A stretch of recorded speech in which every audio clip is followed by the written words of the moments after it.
சந்தியா, சந்தியா. சொல்லுங்க ஆண்டி. என்ன ஆண்டி குண்டான தூக்கிட்டு வந்திருக்கீங்க? நம்ம ஊரு குப்பாத்தம்மன் கோயில்ல கூழ் ஊத்துறாங்க, அதான் குண்டானோட வராம நீ வரலையா? கூழ் ஊத்தவா? கோயில்ல கூட்டமா இருக்குன்னு சொன்னாங்களே, நான் வரலப்பா. கூட்டமாவது ஈட்டமாவுது, எப்படி வாங்கிட்டு வரேன் பாரு கூழ. அப்போ எனக்கும் கொஞ்சம் வாங்கிட்டு வரீங்களா? குடு குண்டான, பெரிய குண்டான எடுத்து வா. இதோ இருங்க இருங்க, குண்டா எடுத்துட்டு வந்துடுறேன். இந்தாங்க ஆண்டி. என்னம்மா சைஸ் இது, இத்தினி கொண்டு கொடுக்குற? பெரிய குண்டானா குடுமா. எனக்கு இது போதும் ஆண்டி. அப்படியா, சரிம்மா, வாங்கிட்டு வந்துடுறேன், ரெடியா இரு.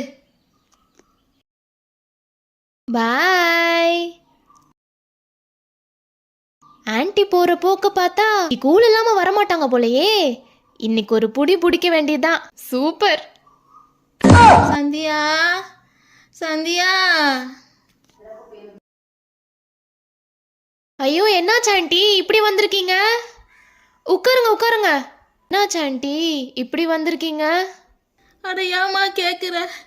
கூட்டத்தில் புகுந்து கூழ் வாங்கலான்னு நினச்சோம்மா, கும்பலாக சேர்ந்து என்ன கும்மி அடிச்சிட்டாளுங்கம்மா. கும்மி அடிச்சிட்டாங்களா?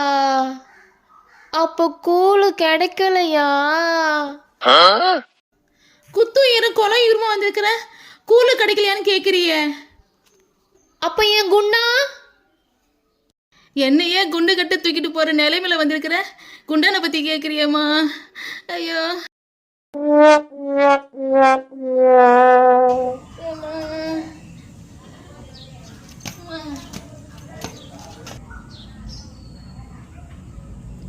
கூழ் வாங்கிட்டு வரோன்னு குண்டானை தூக்கி கொடுத்தா இப்படி குண்டானை எங்கேயோ போட்டுட்டு வந்துருச்சு இந்த ஆண்டி.